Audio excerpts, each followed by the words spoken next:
Darlings, something is cracking. The words are beginning to come. Is it a ghost story? A horror story? Or most frightening of all, a love story? This is Beauty and the Beast, a podcast in 2 parts.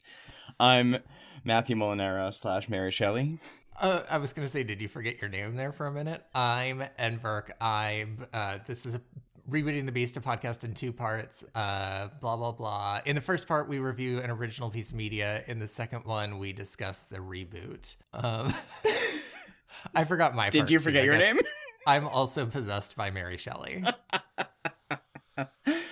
Hi, here we are, The Bride! Exclamation point. Exclamation point. You have been wanting to see this movie for like 6 months now, I feel like. I have, since we saw the Frankenstein reboot. Or actually, I would say since we started talking about the Frankenstein reboot. This kept coming up in my searches for like Frankenstein movies, you know? Yeah. And I was like, oh, how fun. Like, they're both coming out around the same time, which I wish they actually did. That would have been pretty cool. But yeah, I've been dying for it. Well, and now that we've seen the original Bride of Frankenstein, I mean, hello. I really been dying for it. So I had seen the trailer and I'd seen the teaser and I read a little article ahead of time because, as he said, I'd been excited. What about you? What was your previous to seeing it exposure to the film? Well, I saw the preview a couple of times, I think, because I had gone to see other movies. And I remember thinking like that visually it looked pretty cool. Mm-hmm. And I wasn't quite sure what the storyline was going to be. And at that point, I hadn't seen The Bride of Frankenstein either. I feel like at some point, unfortunately, I saw especially if something's in theaters and we're going to be reviewing it, I try to stay away from any reviews or things like that because I don't want my experience to be colored by someone else's. And I think I had a similar experience too, so keep going. And unfortunately, I saw a headline that was like, The Bride bombs at the box office or whatever. And I was like, oh no. Mm-hmm. But, I still went into it going, maybe this will be really fun and interesting. And, great movies have done poorly at the box office and yada, yada, yada. 100%.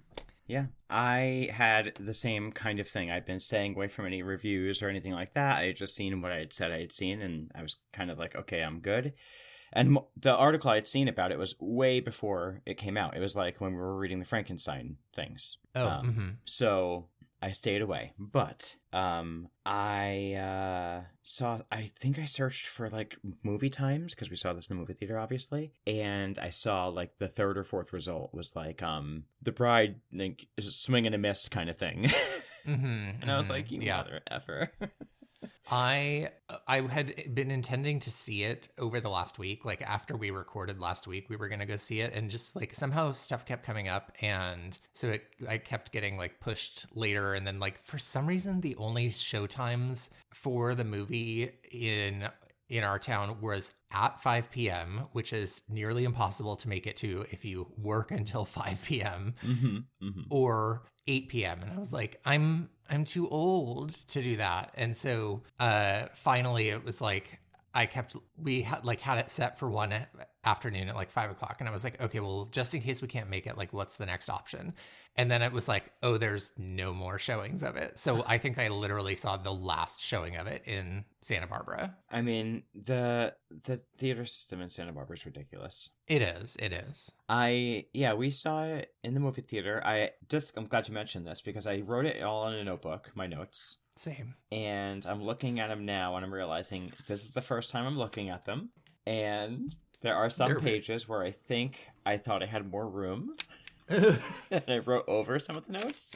So we're going to go on an adventure as usual with these, but that's fun. Yes. And I had one other thing. I saw the movie and I'll reserve my opinions of it until we start going through it. But a friend of mine named Jed, I don't know if he listens, but shout out to you if you do. He's like a huge movie buff and he uses some sort of app that I'm not familiar with, but it's like where it's kind of like Goodreads, but for movies. Are you talking about Letterboxd? Yeah, maybe. I don't know. I have no idea about this kind of stuff, but it's like, you can kind of show your movie and your rating. Yeah, that's Letterboxd. Okay, so he uses that.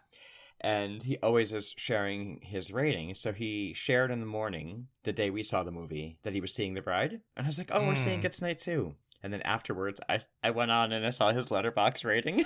Mm-hmm. And he gave it like a star, I think. And I was like, what did you think? He was like, I was not a fan.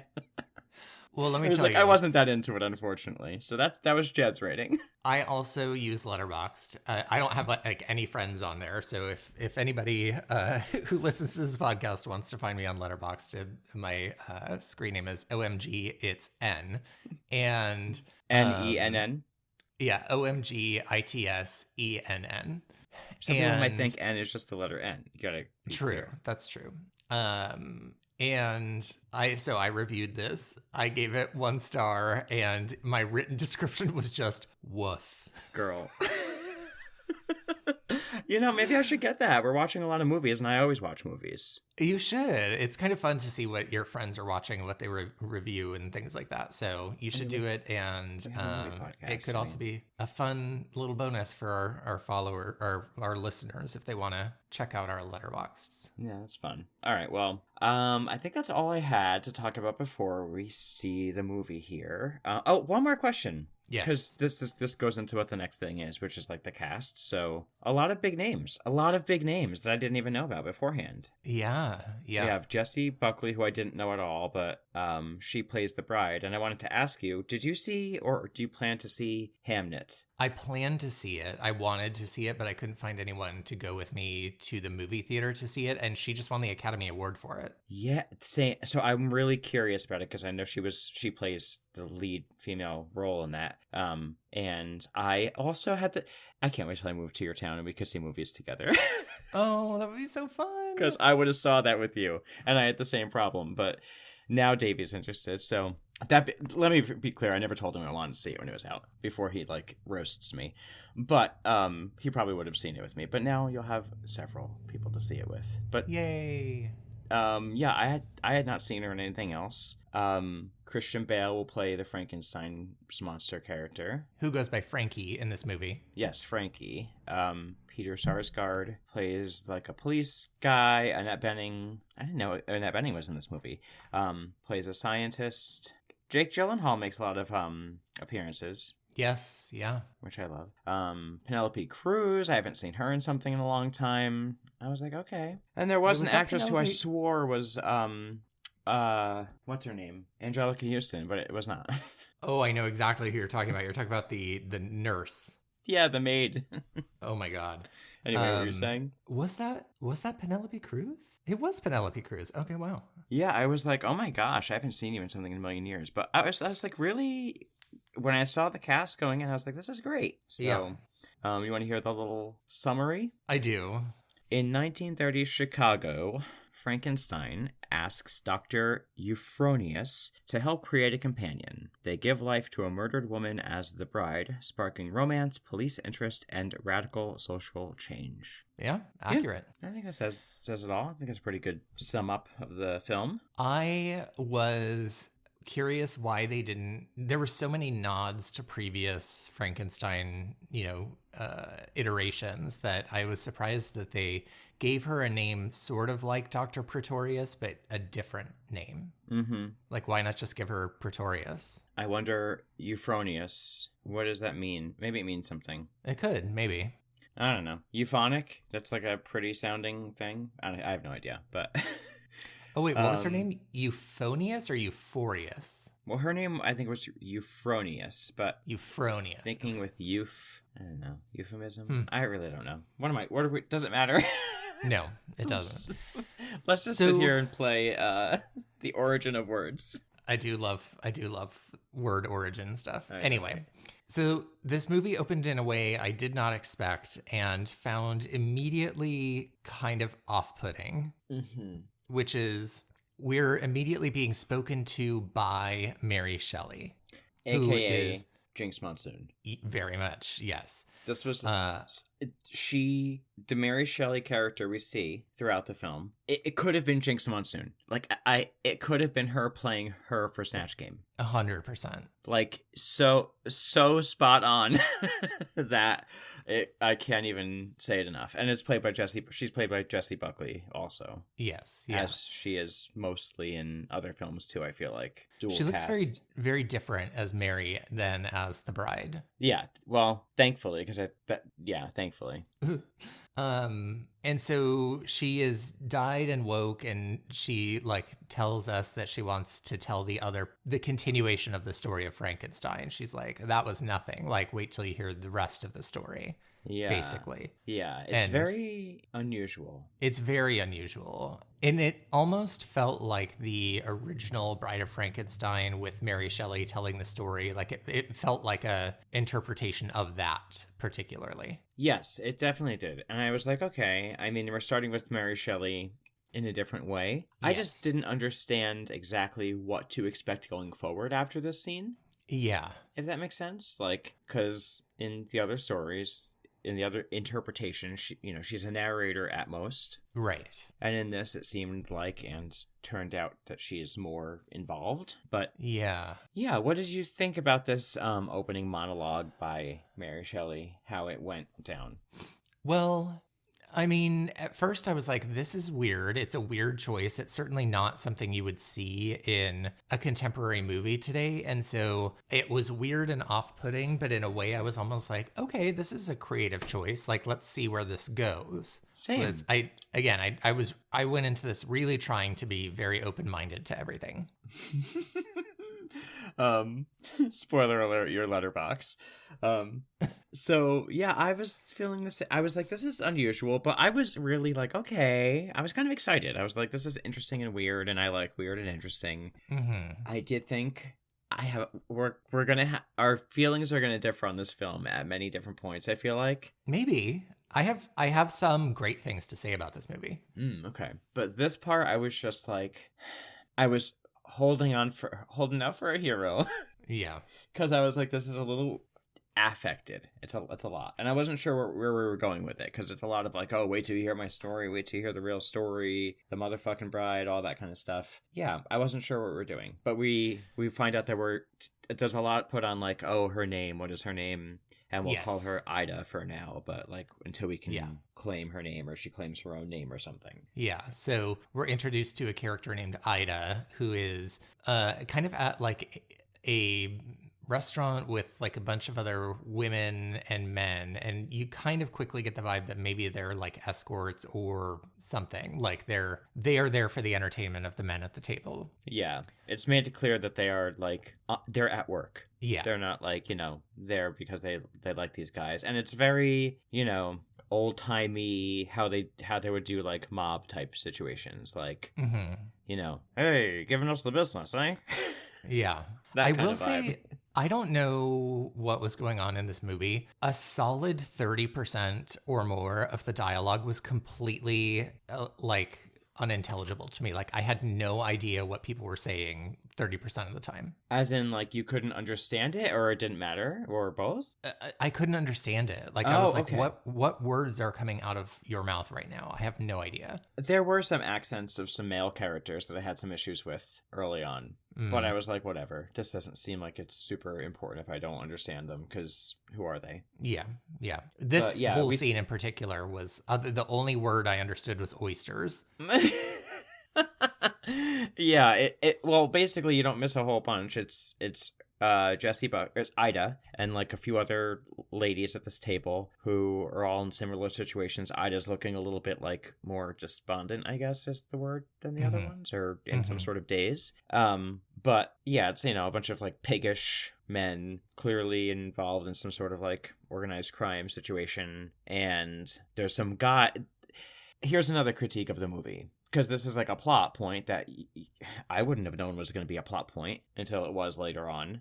There's some guy that she makes eye contact with, or someone does, that does not stand out from any other man in any of this scene. Like, I couldn't have picked him out from a lineup even right now. And later on, he's going to be important, but he's like a mob boss or the crime boss of this, whatever.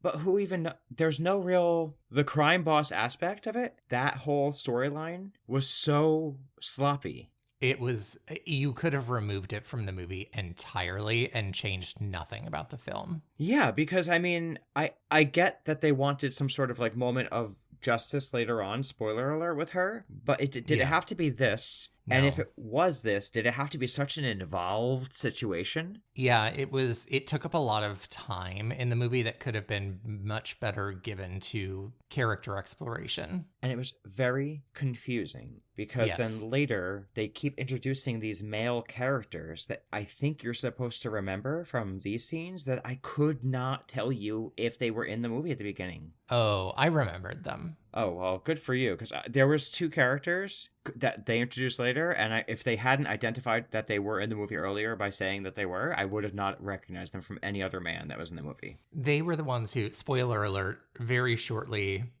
after this dinner party, Ida gets pushed, down a flight of stairs by one of these two men and is killed. Yes, and okay, so let's talk about that, because... So should we have the dinner party? We have a little bit of overtalk from Mary Shelley saying that this character that she's talking about in the story is Ida. Mm-hmm. And we see her, you know, getting treated poorly, but handling herself by these guys and clearly, like, waiting for this, you know, job to end so she can go home. But she's, like, suspicious of the guys, I guess. You don't really know. Then, is this the possession? Yeah, so she starts to get possessed by Mary Shelley. Question mark. Yeah. Like, this is also unclear. Like, I don't hate this idea. No. But I don't understand. It was never clear to me exactly. Do you know what I mean?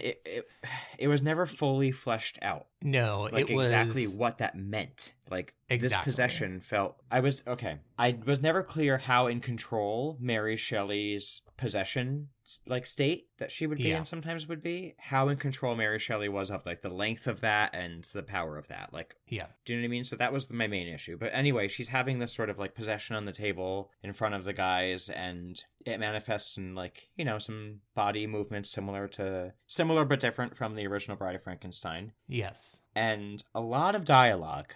A lot of dialogue that was just words. Salad. Complete word. And this was the other part of the movie that I found frustrating was if you're going to give us a lot like possession, and I mean, she's kind of like, to the outside observer, it looks like she's having like some kind of fit because her body is, you know, contorting in ways, and she's just like saying nonsense, and like it's just never addressed that she just says words that sound like other words, and so you're sort of like, Mary Shelley's possessing this person to just say nonsense. It was really weird. Yeah, it was like, if she's possessed, I wasn't sure what was happening here. Like, okay, she's obviously possessed by Mary Shelley, but does that mean that Mary Shelley is now speaking? Or she is like some sort of like, I don't know, because if she was just speaking, why was she saying nonsense? She's a writer. And it's weird to have Mary Shelley both be talking to us as the audience about this story of Ida, and then also be manipulating the story of Ida. It's like it doesn't, it's kind of like you can't have your cake and eat it too sort of thing. Yeah, she's like narrating, but then stepping into the story. Yeah, I don't know. It was felt just like unclear what was happening, and I think I started to wonder, like, okay, she's saying a lot of strange things. Later on, she says incoherent things, but at least they are, like, on some sort of same track with what's going on in the situation a little bit, or I don't know. Are they trying to... Mary Shelley says she, like, died from some sort of, like, brain disease. Yeah, yes. Are they trying to say that maybe she's still affected by that in her afterlife, maybe? Maybe. I don't know. Part of me wondered whether we were supposed to understand that the character of Ida in the real telling was not actually possessed by Mary Shelley, but had some sort of mental illness, like, you know, dissociative personality disorder or something that could have caused similar behavior. You know, honestly, I guess DPD is probably the wrong one, but I can see that as soon as you said that, I can kind of see her character as that kind of character. Yeah. So anyway.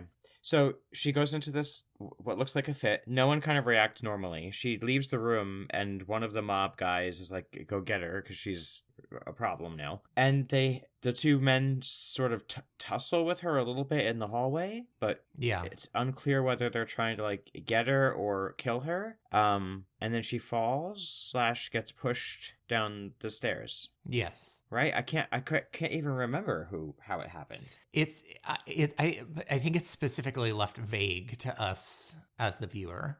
And okay, now I'm looking back at my notes and it's making a little more sense, because in this scene when she's fighting with these guys in this little, alleyway where there's what do you call that? Vestibule where there's stairs? Sure. She says to them things like, "You're gonna cut my tongue out too," and talking about having a mouthful of dirt, and they're like, what? And then we do later find out that the guy does cut the tongues out of women. So maybe she's now that Mary Shelley has kind of gotten hold of her, she has like a sight of the dead, you know what I mean? And she knows of all the people that exactly how everyone died and stuff like that. So she's like half her own brain and half the knowledge of Mary Shelley? Kind of. But here's the struggle that I have. She's shouting so much nonsense that the things like, "Are you going to cut out my tongue?" which it turns out would be a valid fear in Ida's life, because we find out probably 15 minutes before the movie ends that she was like an informant against the mob, and they cut out women's tongues. And so it's like, oh, okay, this makes sense. But in the context at the beginning of the movie of her shouting gibberish, you don't know that you're supposed to be holding on to that. And so then when it comes back later, you're like, oh, that's what was going on? And I wonder, maybe I'm making this better than it is, but knowing now that this is such a feminist movie with such a feminist message in it, yeah, maybe that's part of the message. Like no one paid attention. Yeah, she had a lot to say. I don't know. Maybe that was supposed to be part of it. Maybe lazy storytelling. But it was very unclear until very, very much later in the movie, like a lot of the other things I said. Yeah, I will say, like, my rating is, I kind of gave it away at the beginning, but I really wanted to like this movie, and I feel like if it had more time to bake and a little bit more clarity in tone and intention, I think it could have been really great. Especially, I mean, of all of the things in the film, even though it was hard to understand the possession of Ida and Mary Shelley, she's switching between this, high class British accent and a like Chicago girl from the 30s, at lightning speed, and doing incredible like body acting, and she was the star, despite the fact that the rest of the movie around her was nonsense in a lot of ways. Yeah, I agree. And she also had to play that character then like coming reanimated and like understanding that slowly what that means. I thought she was excellent, and I also thought most of the acting was good. And I overall liked the movie. My main issues are with like, I think the same thing. I wanted to like it more than I liked it. Yeah. Because I think just some of the plot things were just unclear what they were doing with it. I just feel like I'm not necessarily mad at any of the ideas, but they just didn't seem to figure some things out. Yeah. But I am mad at a couple of the things, but I'll point them out as we go along. Yes. This is where we get like the iconic scene of her falling down the stairs, which I thought looked really cool and yes, graphic, and hitting her head and all that kind of stuff, and ending up like that broken doll pose at the bottom of the stairs. Yes. And we get over talk of Mary Shelley. And then we immediately cut to Frankenstein. I'm just going to call him Frankenstein in this movie. He's the creature. In Chicago, wanting to meet with a doctor. And this doctor character was another one that I could have done with more character development for her, because all of her motivation also came in the last 10 minutes of the movie. So you're like, she goes along with a lot of things for no reason that is believable to the viewer until 10 minutes or 10 minutes before the end. Okay. I don't know. I didn't have much of an issue with this character. Well, I liked her character. I think Annette Bening did an amazing job acting her, I think.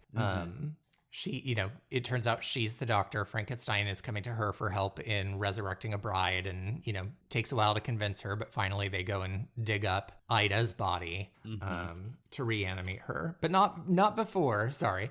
She wanted to examine Frankenstein, and there's this very weird quasi-erotic doctor exam scene where she's like running her fingers through his chest hair and stuff, and I was like, this is odd. Yeah, there was like, she's talking to him.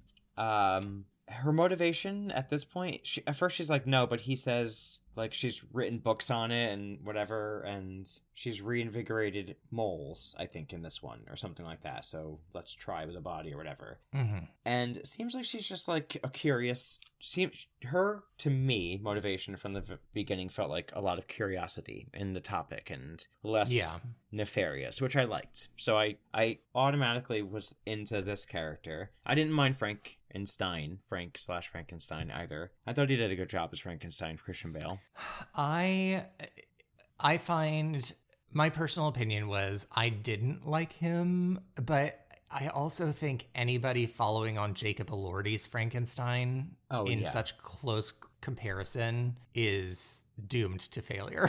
Yeah, I felt like this was much more of a comic booky type Frankenstein character. Okay, yes, and Matt, one of my notes in my notebook here from having watched the movie was, I have never seen such an identity crisis since Rachel Dolezal. I could not figure out what this movie was supposed to be tonally, because there was like straight up musical numbers, there was comedy moments, but there was also tragedy moments, but it was also clearly meant to have like a feminist message about men controlling women. Mm-hmm. And I was just like, I do think the movie tried to do too many things, and I think that caused, but again, listen, I'm going to defend it. The main character's identity was sort of fragmented and scattered, and the movie was also, and so viewed from that lens, it sort of like lends itself to that storytelling. But yes, it was just challenging because you never knew what was going to be happening next, and not in a exciting way, in a like, what sort of way.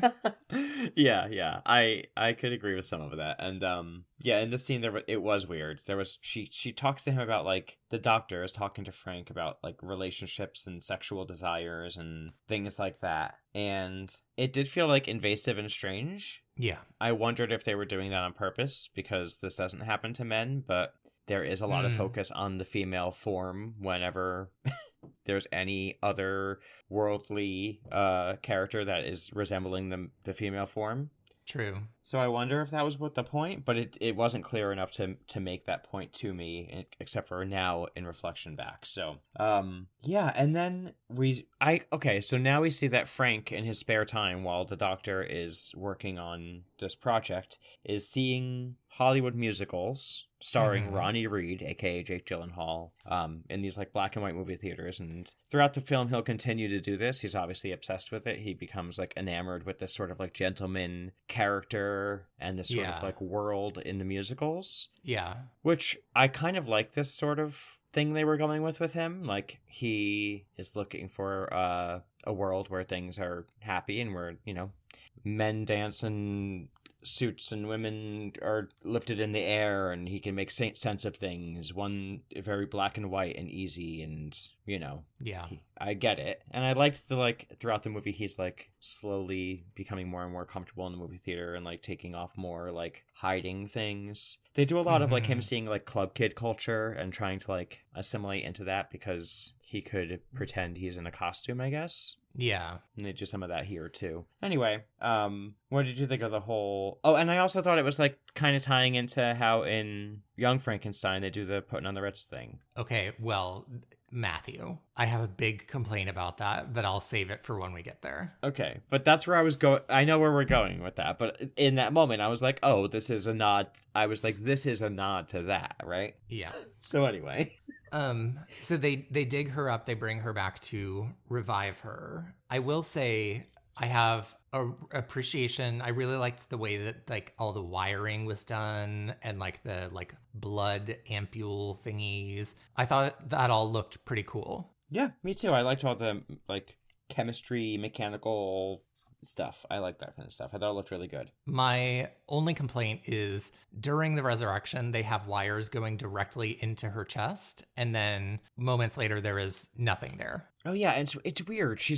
It's unclear if she's wearing some sort of thing that the wires are connecting to that's part of the machine, or whether that's like her outfit later. It wasn't really clear what they were doing. Yeah. But they had a bunch of like tubes going like towards her heart, or like a little mechanical thing around her heart area, which I thought was kind of cool. Mm-hmm. She looked cool, laying there. I mean, I already knew what she looked like from the trailer, but I thought she looked cool when they made her the Bride of Frankenstein. Yeah, I liked the like coughing black goo and that like permanently stained her skin. I thought that was kind of a fun way to like mark her as distinct from the rest of the world without having her be like cut up and stitched together like Frankenstein. Yeah, me too. And I also liked how her hair was just like frazzled, but not like, the full Bride of Frankenstein hair. Mm-hmm. And I also liked how I felt like the point in my mind was to have her have hair and like makeup, quote unquote, that was sort of not so kooky, quote unquote, that it wouldn't like blend in with just makeup and hair. That was an interesting choice. Do you know what I mean? Yeah. And I thought that they tried to make it purposely like a play on the quote unquote beautiful version of it, like splattered across her face, and the hair like looked okay from a certain angle, but was clearly like frazzled and out of touch. And like the complete disregard for that throughout the movie and like non-attention to it, besides at the very beginning, I felt like was a cool like point to make, that was a clearer message to me. Yes. Than a lot of the other to find him. The bride reminded me so distinctly of two other people. Like if you were to go like, she looks and acts like a mix of Y and Z, A and B. And I'm curious if you can figure out who I'm thinking about. I don't know. Like real people or characters? Real people. I don't know. Who would you say? I think there was like a looking and an acting quality that I think either of these actresses could have played the same character, because she looked like a combination and acted like a combination of Lady Gaga and Natasha Lyonne. Okay, interesting. I was like, is one of them going to be Lady Gaga? It definitely was. I could see that. Oh, with the Natasha Lyonne thing too, for sure. Especially when she's when she's Ida. Yeah, I could see that for sure. I liked the whole reanimation, waking up and coughing up the black and being like kind of like fuck off, basically. Yes. Yeah. It was interesting. And I liked when they had her come back, like reanimation. They did that weird sort of black hole sort of animation like between her and Mary Shelley thing. Yeah. Yeah, and I wasn't sure if this was supposed to signify that now Mary Shelley's way more in control. Maybe. I don't know. It was like, it felt like how much Ida is left. It was hard to tell until later on. Yeah. Then we got the dance with the umbrella. Mm-hmm. Right? Yeah, dance, and then... Let's see. Stained skin... this is the part where she keeps saying, I would prefer not to, because they keep asking her things like, let's do some testing.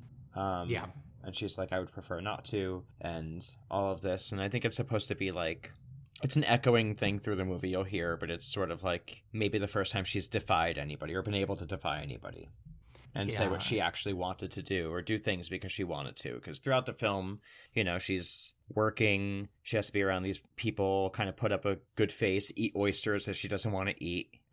She's kind of forced to, and when she even thinks of saying no, she's like punished and ultimately killed for being counterculture or against what they have in mind for her, stepping out of line. And now she's like, I'd prefer not to. So you see like this switch in her. It's a line from a Herman Melville book that's like kind of widely referenced as a form of insubordination or refusal to conform or behave. And so she specifically, but a couple others use I would prefer not to throughout the movie. See, I didn't even know that, but that makes sense because she is quoting literature in these scenes as well. So she has sort of like the mind of Mary Shelley, even when she's not going off on some sort of tangent. So I feel like she's sort of fully realized one character now. She's not like oscillating as much anymore. Yeah. It's hard to tell. Anyway, it's hard to tell. So they break out of the institute and go to the movies and then go to a dance club. Where, it's sort of just like you said, it's like the club kid scene. It's sort of like an underground, come as you are, sort of like comfortable to be a freak sort of scene. And she's like thriving and he's happy to observe. On the side, Yeah. And he's kind of embarrassed by her. He's kind of like afraid. Like, how could you be out there bringing so much attention to yourself? Yeah. Because look at us. Oh, and by the way, we forgot kind of like one of the main conceits of the movie, which is she doesn't remember anything about herself. And they've told her like, oh, there was an accident. And so they're telling her like, oh yeah, we were engaged to be married and like we've been in love forever. And like they're giving her this story of her relationship to Frankenstein. Yeah, that's right. I forgot about that. And she's kind of like, huh, interesting. Okay. It's kind of like Overboard. It kind of is, actually, yeah. Yeah, she's like, yeah, okay, so how did that she's curious, but she asks good questions, but they always distract her because she's also figuring out what it means to be back awake in this body and not know what's going on. Yeah. Which was interesting. I saw a clip of interview with Maggie Gyllenhaal recently. I think it was on the Kelly Clarkson show, actually. And she was saying how she was just so interested in what would be going on in the brain of this character because she saw The Bride of Frankenstein, the original. And she said, she's only in the movie for like, 3 or 4 minutes at the end, and she doesn't even say a single word. Yeah. And she's like, so I was just so curious, like, what would this character think of who literally was just reanimated? Like, what would be going on in the brain of someone like that? So I thought she kind of captured that. Yeah. And I thought Jessie Buckley did a really, really good job of kind of doing that character. I mean, she was phenomenal.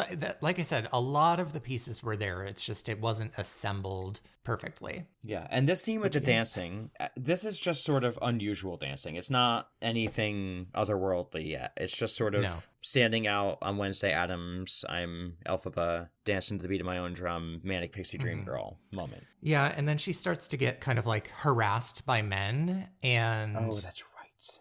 Kind of Frankenstein breaks it up and they go outside, but 2 of the men follow them and harass him and kind of like push him around and attack him. And we see Frankenstein lose his cool and literally crush their skulls. Got very violent. I mean, they kept provoking him and they kept attacking him and he kept trying to get away. Yeah. I like that they didn't make him just a mindless like monster. No. Like they did in the original Bride of Frankenstein. But yeah, she's kind of horrified at first. And they also they were trying to assault her too. So he did save her from that as well. And then I think this is the part where he's like, I'm not safe to be around, basically. Yeah, and we should split up, but she kind of refuses, and so I think bleeding. She's like, go home, and she's like, I don't know where I live. Yeah. And then he kind of like holds his hand. Is that this part where he like holds his hand out to her? Yeah, and is like, okay, come with me. And they kind of run into the night. It's very Bonnie and Clyde, which is very much like a vibe throughout the movie. Yes. Yes. And they hop on a train, I think, and they are trying to like, make a break for it. Escape the fuzz. Yeah. And then we get a sleeping scene where Mary Shelley is back, and there's a lot of like, what's my name? What's my name? Knock, knock. Yeah, a lot of knock, knock. Knock, knock. And again, it's unclear. This is the scene where she's interacting with Mary Shelley, right? Or like interacting with Mary Shelley's voice. Yeah, and who's asking her name, and everything she says is like not acceptable. Yeah. So this was interesting. I guess this is like the inside. Maybe this is what the inside of her brain kind of feels like when she's awake. That's kind of what I'm thinking. Yeah. Yeah. So then she wakes up and she's on the train, and she's like, "Oh, damn, we're on the train." Yeah, and this time she accidentally kills a police officer who's threatening to shoot Frankie. Oh, that's right. Yeah, she accidentally like knocks him off the train, right, or something. Yeah. And then she's feeling like really guilty about it and struggling with the fact that she is responsible for someone losing their life. She also, the police officer found them because she was on some sort of long monologue where she was singing.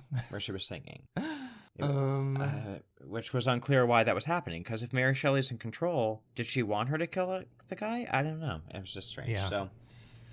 So they make it to New York City, and they're kind of continuing to bond over their sort of like shared, outcast status. Oh, right. We get a little pennies from the fountain. We get a little Frank and BJ action.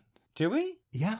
Because remember, they're in that like indoor pool that's been drained of water. Yes. And before that, she asks him more questions. She's like, so what's my name?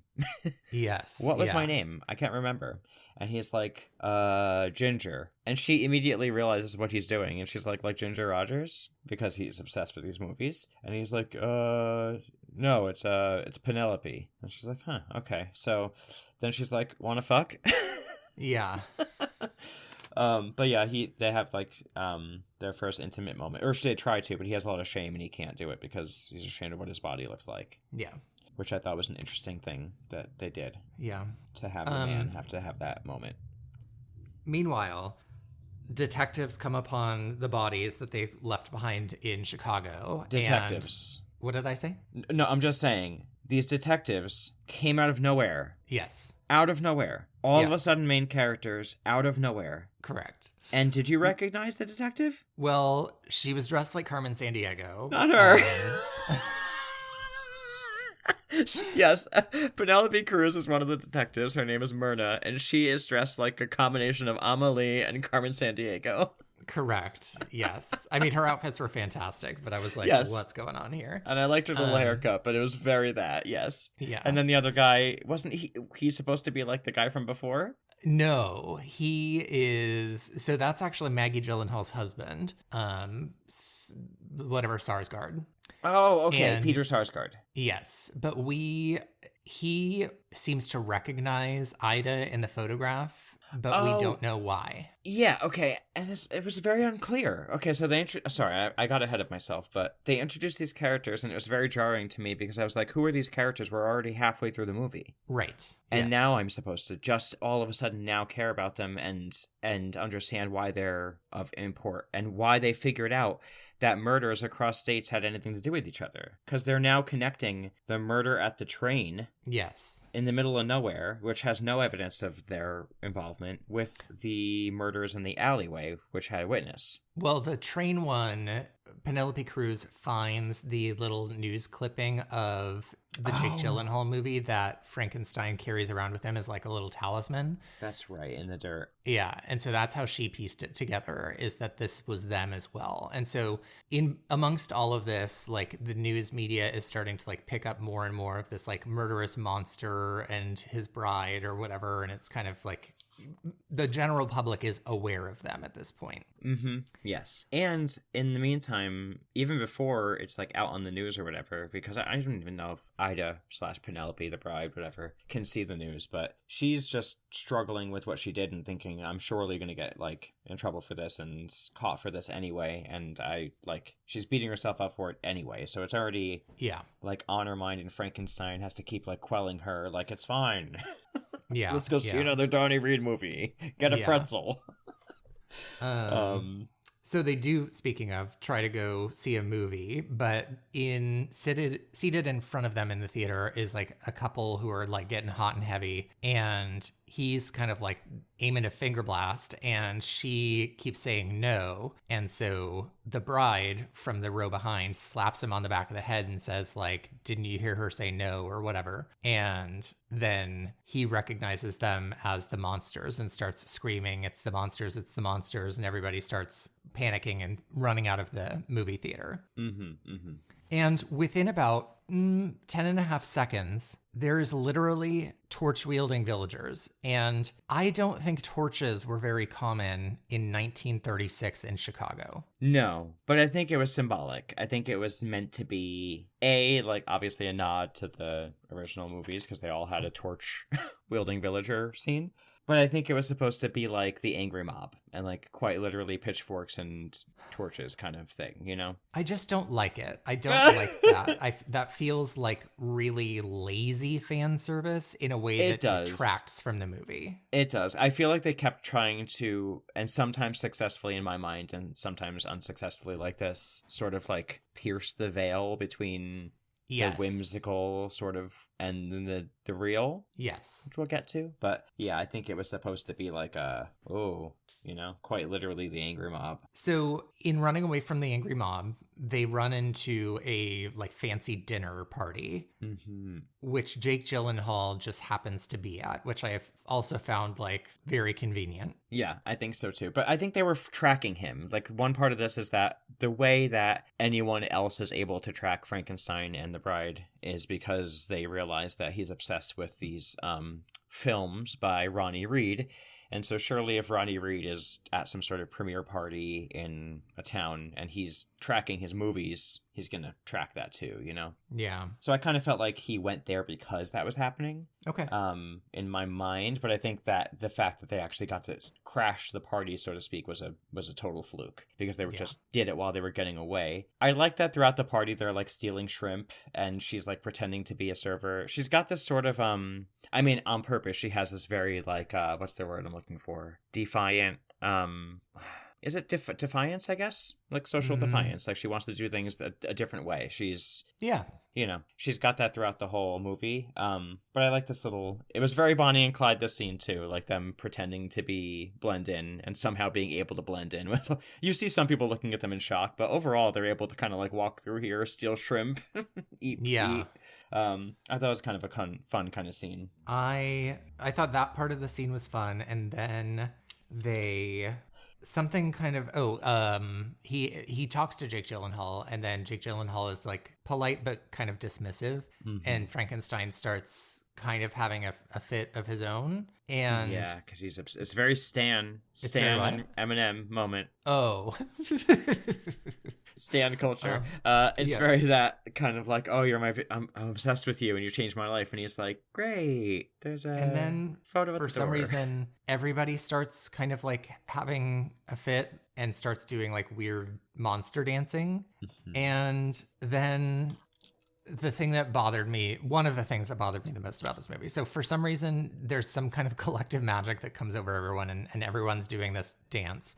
Very Beetlejuice-esque. Yes. Like they're sort of in their faces aware that they're out of control of their body. Yes. But doing the dancing. And it's to the song Putting on the Ritz. Yes, which I was like, okay, I don't know about this. But then Christian Bale as Frankenstein shouts, Putting on the Ritz, just like the one from a young Frankenstein. Yes. And I was just... Again, it just took me out. Like the tone of the movie was so all over the place with those kinds of choices where I'm like, you're trying to tell me this kind of like, you could be telling me this like really serious, important message about women's autonomy through the story of the Bride, but you're bringing in these elements that detract from that so significantly, just doing weird fan service to the Frankenstein like lore. Yeah, I didn't mind this. I didn't mind the scene overall, although I didn't understand what was happening because I think it could work with the movie based on the like possession narrative that they're doing with Mary Shelley. Yeah. I assumed at first it was unclear whether it was really happening or whether it was like a fever dream that they were happening. Yes. Then it became clear that other people were seeing it happen that were not part of it, like the detectives who show up. And another running thing through the movie is like no one gives Penelope Cruz any respect as the actual detective, even though she's doing all of the work, because she's the only woman. Same thing with the doctor. Frankenstein confuses her for like a servant, even though she's the actual doctor. But yeah, I didn't understand. Is this actual possession magic that is happening from Mary Shelley from like the other realm of life? Is that what's happening? And if it is, to what end? What is this meant to communicate to the people who are seeing it? Because the detectives just kind of watch it happen. Yeah. Well, then once the kind of like magic of the dance ends, everybody's being held at gunpoint and the bride manages to get a gun and starts to, again, it was a little hard to understand her because she was doing her Mary Shelley voice. And it seemed as though, and tell me if you read this the same way, it seems like she is going around the room, kind of holding the room hostage at gunpoint, talking about the horrible things that the men in the room have done to women. Yes. Like she's almost like channeling the dead and exposing their history of misogyny, sexism, abuse of women. Is that how you read that scene? Oh, 100%. Because I think she even says at this point, or maybe in the later scene when she has a monologue similar, where she says that she's like, the dead have died. Like, not the dead have died. That like the oppressed people are dead and she's speaking for the dead, There's some sort of line about actually I have it written down. Let me see. Because I was thinking about using, I think, for the quote. Because I think she says exactly something like that. Sorry, just scroll to it really quick. My quotes. Okay. It's just that she says the dead have something to say, and it's coming to you from the monsters. So like, I think she's like literally saying like me and like as the monster or whatever, I'm speaking for the dead. Okay. And I think Mary Shelley is because Mary Shelley's dead, so she's with all of the spirits. She's in the spirit world, literally like linking her to it. And I think when she came to life, she has access to that world. I think that's what they were trying to do with that whole black hole thingy. Okay. Pierce the veil. Yes. But yeah, she's speaking and kind of like exposing everybody for all the women that they've killed in these multiple ways. Is Mr. Lupino there as well in this scene? I don't think so. No. Okay. Yeah, this is just this exposure, and then I think what happens next. Let's see. This kind of like exposes them and sort of cements her in the media as like a feminist icon. And so you see a lot of women dressing up as her and sort of fighting for women's rights using similar sort of, aggressive tactics. Yes. And doing like the veil and the black makeup on the mouth thing. Yes. This is where we get a scene where the mob boss is like, take care of her, get her killed or whatever. Yes.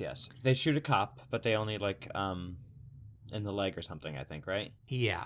On the way out. So they have their like runaway sort of moment. She's sort of confused about what she's like done. Blah blah blah. He gets a tattoo. And this is like the most Bonnie and Clyde segments of the films. Like it's them kind of like robbing, running cross country. They get stopped by cops. The cop sexually harasses her. She beats him up and bites his tongue out. Oh, right. The term brain attack is going across the nation on every newspaper, along with all the images of the women emulating her and spreading the message. Tongue out. Mr. Lupino has the two guys going after her, looking for her to like, he's like, that's her. And they're like, she's dead. And they're like, yeah, okay, she's not dead. She's right here. At this point, they're heading toward Niagara Falls, and Ida, the bride, is asking Frankenstein more and more questions about their life together, quote unquote, before the accident. Right. She asks about the proposal. Yeah. And he mentions oysters, and you can kind of see, even though she doesn't remember, you can kind of see her like inside she knows she doesn't like oysters. And he's like, oh yeah, you loved them. You like ate them up, blah, blah, blah. Yum, yum, yum. I think he actually says that, doesn't he? I don't know if he does, but... But yeah, that's also like the last thing she ate before she died. Yes. That she was force fed. So it's literally the last memory she has. Yeah. Had. Then we have like okay, you have to help me with these notes and remind me what these notes mean, okay? I'm just going to read you what my notes are, okay? Okay.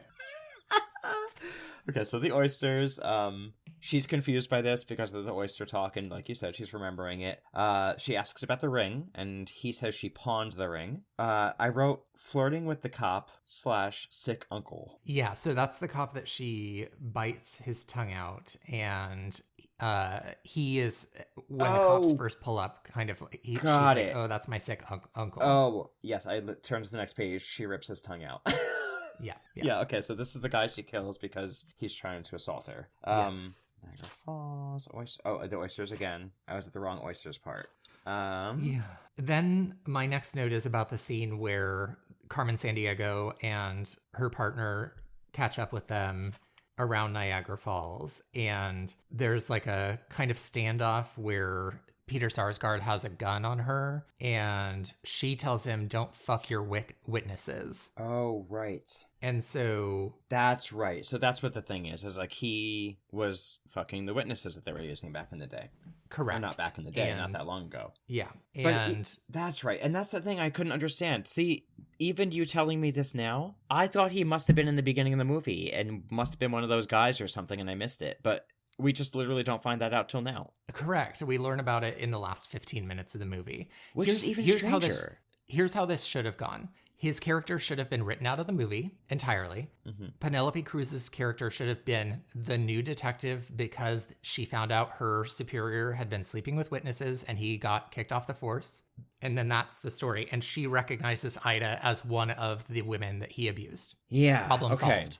So now I'm thinking, this is all coming to me now.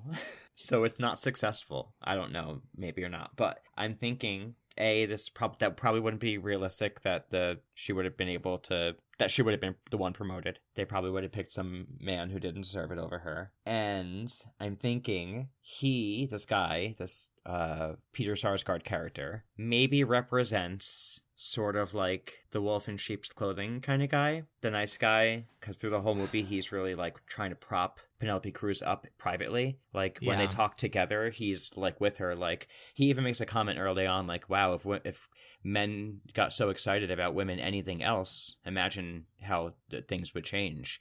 And he's sort of with her, like, yes, I know I have to be the figurehead for the two of us because I'm the man and they listen to me, but you're the one in charge. And you kind of think he's like a nice guy through the whole thing. And then you come to find out in this moment that he actually was using his role to take advantage of these women himself. Yeah, I take issue, and that's all fine. The part I take issue with is they portray him as a sympathetic character when he comes to the realization that he has been a bad man. True. And instead of her being disgusted by him, Penelope Cruz, she sort of is just like, yeah, you fucked up. Okay, well, I guess I'm a detective now. Like, yeah, justice is served. Yeah, but it still, just like, felt... kind of like everybody makes mistakes. Yeah, right. That's true. So, yeah, this is where we find out about all that stuff and the sleeping together and the informant thing. And I don't know who said this line, but I guess it must have been the bride. But she said, "Now I'm nothing. I'm obliterated. Is that how you like your women?" Yeah. And then she leaves. Frankenstein and the bride head to a drive-in theater where he finally confesses to her that there was no accident, that she was revived, and she's like, what was my name? And he like doesn't actually know. And so she kind of realizes she, in death, has also been just kind of abused by and mistreated by men. Yeah. And she's like, I want a new name, not Ida, not Mary. And she just settles on the bride. And I think he says like, oh, the Bride of Frankenstein. And she's like, no, just the bride, like something that's like just me. Yeah. And then he says, "I love it. I love your mind."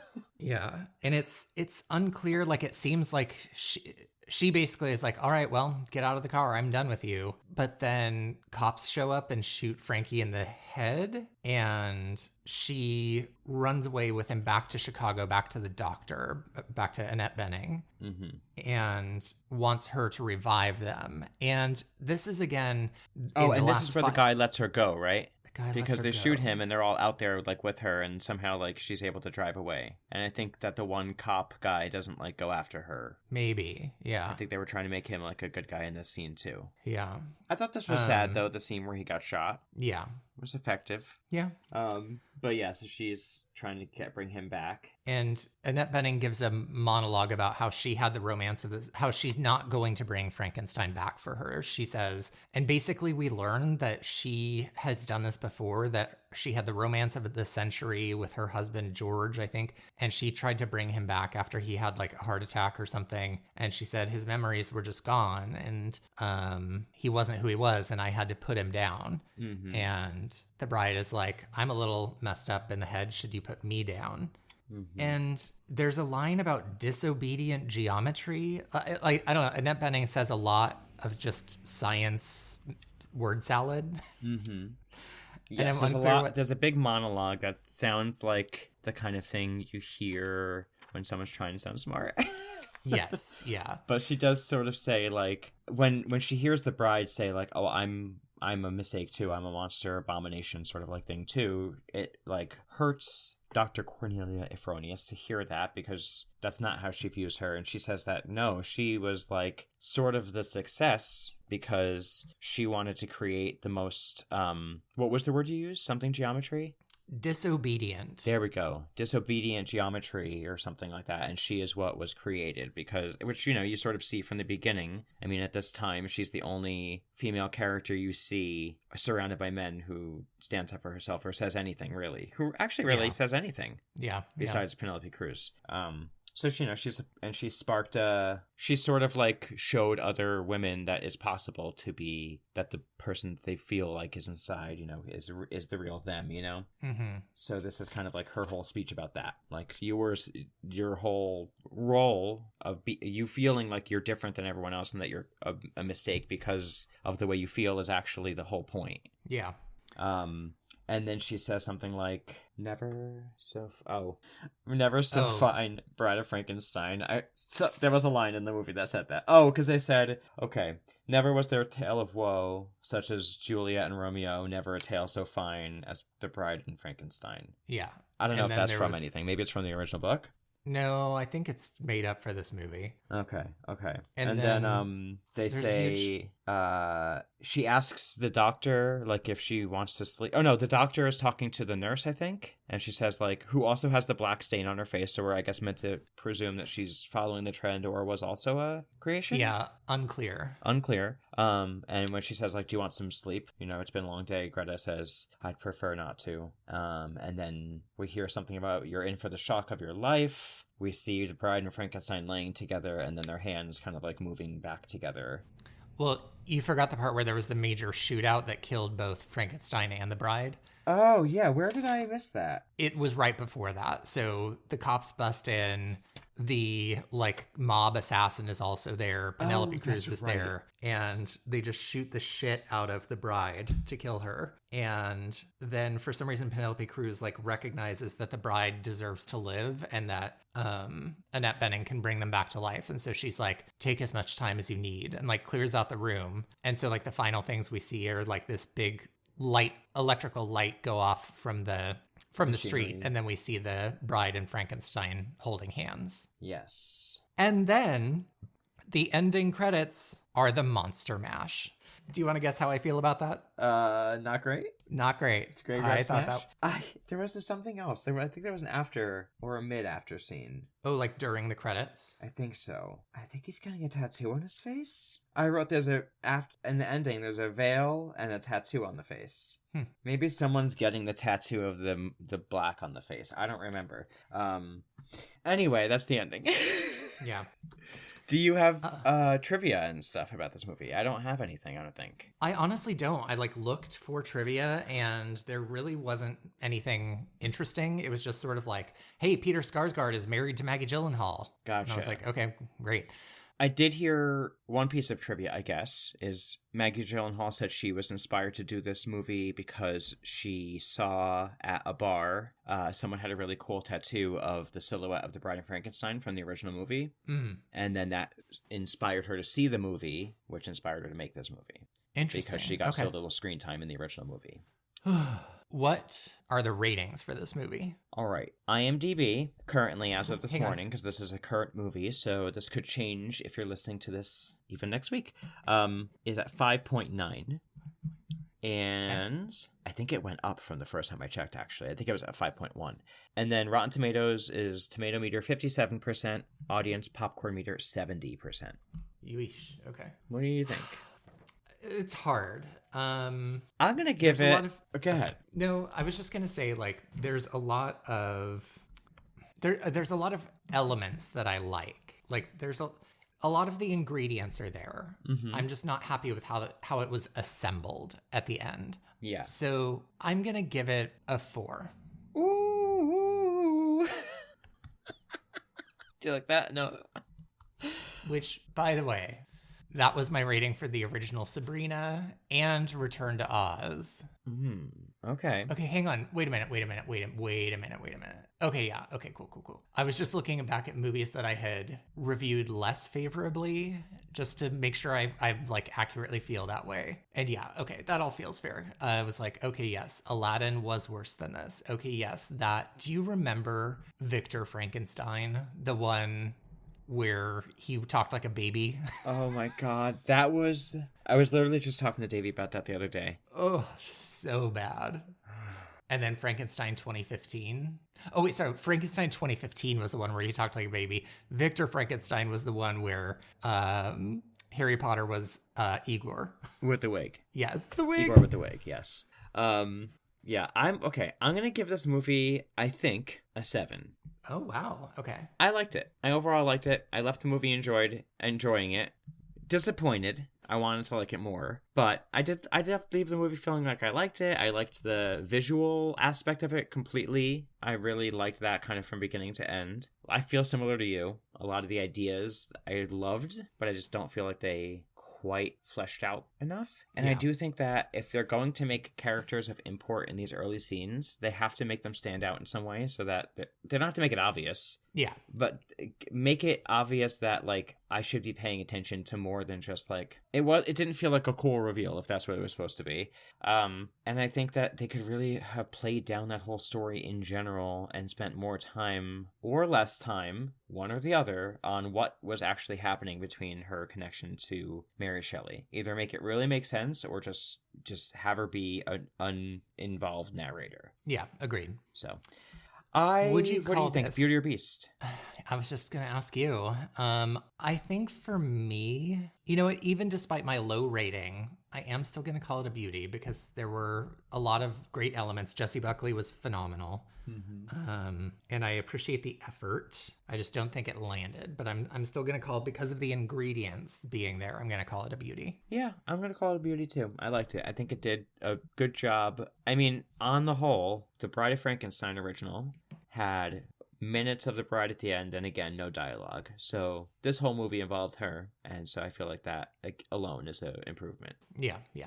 Oh, right. Well, listeners, we are kind of flipping things on their head for the next movie we're reviewing. Instead of doing the original first, we are doing the remake first because Matt and I have both seen the remake. So our next episodes are going to be Academy Award winning Begonia, and I think it's followed by Save the Green Planet. Yeah, the Korean original version. So don't get confused next week when we're doing the reboot first. We're just flipping it on their heads a little bit here. Yes. Keeping you on your toes. Yes. I'm excited for that, so stay tuned. Yeah, me too. And in the meantime, if you'd like to help us grow, the best thing that you can do for us is to rate and review our podcast. I love reading our reviews, so shout out to all of those who've done it so far. But rate and review us on whatever platform you're listening to our episode on right now. That's right. Also, most people try a podcast when their friend tells them to. So if you enjoy this podcast, go tell a friend that they should listen to it as well. And if you'd like to interact over social media, we would love to hear from you. Our social media is RebootyPod on Instagram. You can also email us, rebootypod@gmail.com. Give us recommendations for future episodes or just say hi. We also have a Patreon, which is patreon.com/NandMatt. You get cool bonus episodes with like monthly movie reviews that are not reboots, or fun games, so you should check it out. And thank you so much for listening to Rebooting the Beast. See you next week. Bye. Bye.